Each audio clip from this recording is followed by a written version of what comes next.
Hello and welcome back to Shadow of the Colossus. There is a lot of cool animations tough to talk about in this game, so probably going to take a few episodes. But yeah, I think we're going to go take on the second Colossus this time.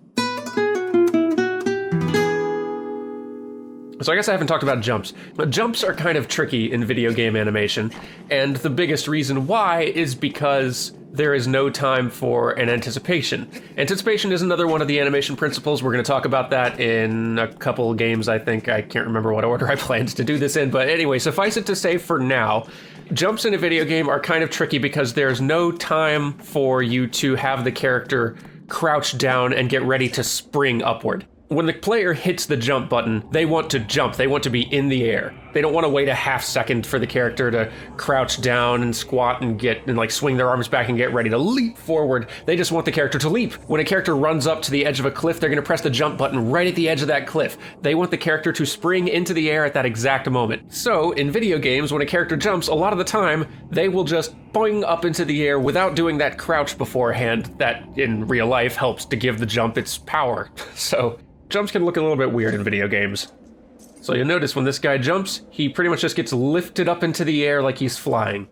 And he's actually got a pretty long hang time too. That's the thing, I can't remember if I mentioned this last episode, but all of the animation in this game, in its timing and in its weight and everything, is aimed at feeling somewhat majestic. And Wander is obviously not as large and enormous and heavy as a Colossus is, and so it's not going to have that same majesty of scale, but there's still a kind of slowness to the timing, almost a sense of slight slow motion to even his jumps. I mean, he almost floats. And part of that might be mechanical, right? Like just part of the game design, because you're going to have to make some pretty dangerous jumps in this game. So having a nice long hang time to maximize the chance that you will manage to reach and grab onto whatever precarious ledge or part of the Colossus you're trying to jump to, that's probably really useful. So that may also be a reason why they extended the jump time and make you kind of float through the air a bit. But the way so many of these animations work in terms of timing, I get the sense there's also a stylistic choice behind that jump's timing. Anyway, I think the big thing I want to talk about in this episode is the camera. This game has some pretty fantastic camera work. In fact, a big reason this game feels as grand and huge and majestic as it does is because of what the camera is doing. Look at the way the camera chooses to frame our main character. It very rarely puts us right in the center of frame. It usually has us off-center to one side of frame, almost like a really exaggerated version of the over-the-shoulder third-person type camera. But it makes for a much nicer looking visual composition, though. Notice also how the camera always shifts which side of the screen it has you on to compensate for which direction you're facing. If you're facing to the left, the camera will shift to make sure that you've got lots of open space to your left so you can see more on that side. And look at this camera as you ride. This looks awesome. The camera sets you way off to one side of the frame, which actually gives you a more interesting angle to see the horse and the rider from so that they look a little better, because that looks a little more dynamic and exciting than just having the camera directly behind the horse. And having this camera placed so low and off to one side allows for a much more dynamic framing of the movement too. It exaggerates the speed at which you're traveling through this space, while still making the space feel enormous and grand and just beautiful. And again, kudos to them for that horse's mane and tail, because those look really awesome in motion. And the camera doesn't just stay at that angle either. It will sometimes, depending on where you go, it will sometimes reposition itself to give you the most grand, epic feeling angle on the location. Like when you go on this bridge here, the camera pulls way back and positions you in the bottom left just to give you a sense of the size of this huge canyon you're going over, and also to give you a good look at your destination, because this door is where you're headed, and they want to make sure that you see that that door is down there.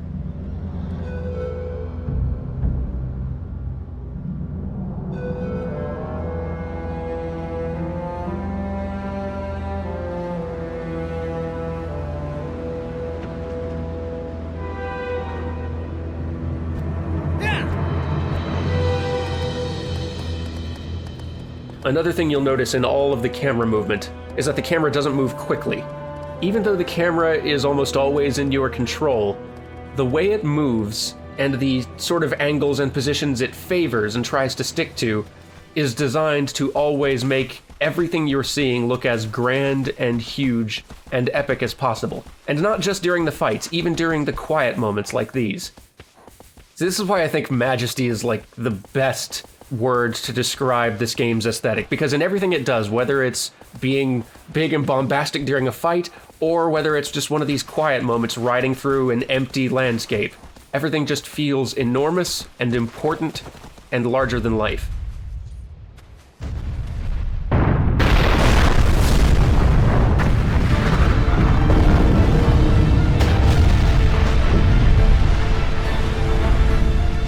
All right, and here is our second Colossus. Since we're on a sandy landscape, they're going to use a lot of big particle effects here too to emphasize its weight with each step.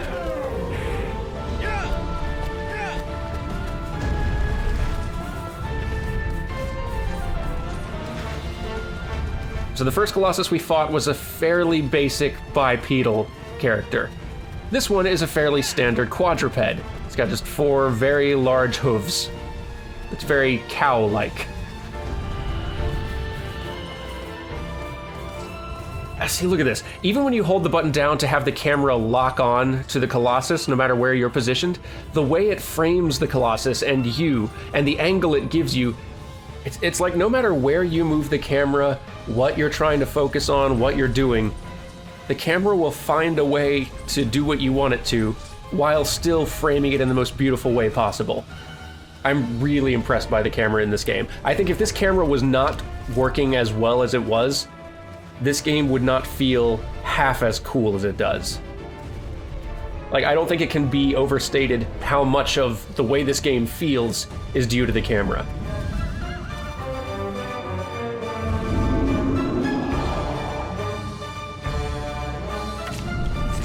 Ah, to look at the timing of those big stomps. It hangs up in the air for like 10 seconds. And given how big it is, it feels like that foot is coming down so slowly, but then the camera shakes and you see that big cloud of sand go everywhere, and it's just... oh man.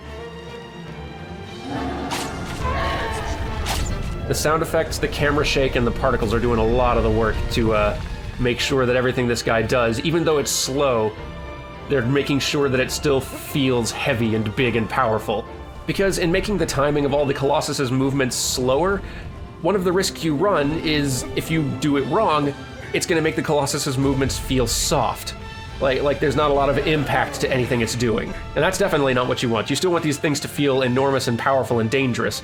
And hopefully in the animation you can still find that perfect balance of slowness with just enough impact on contact with stuff. But the sound effects and the particle effects and just that camera shake are going to buy you a lot.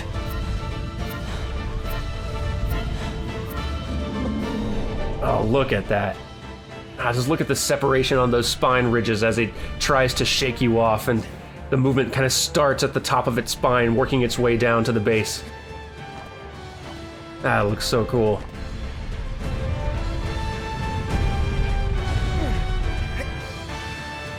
I like the decision to have the second Colossus you fight be somewhat less aggressive looking in its design. Like the first one we fought was big and bipedal, but it had a huge club. So you might feel bad for killing it, but it did look like something that could mess you up if it wanted to, so you could still kind of think of it like a standard video game enemy monster type thing, if you're new to this whole Shadow of the Colossus game experience. But this thing is just kind of a big dumb cow, and yeah, it'll try to stomp you, but other than its sheer size and the fact that it gets mad at you if you shoot it, its design isn't that threatening or dangerous or mean looking, it's just big. So already, even just by the second boss you're fighting, they're already driving home that this is a morally questionable thing you're doing.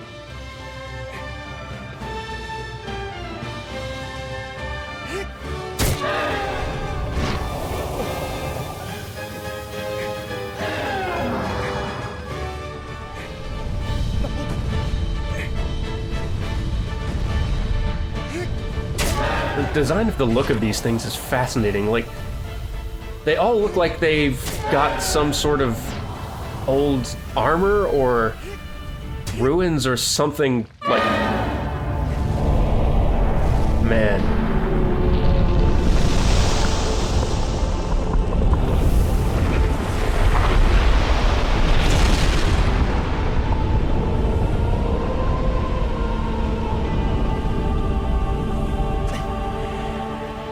It's kind of hard to say anything during one of those Colossus falling sequences.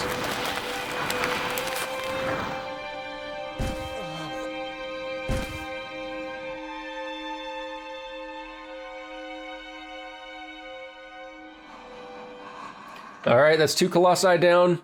I'll see you guys next time when we go to take on the third one, which I think it might be one of my favorites. So, yeah, I'll see you guys then.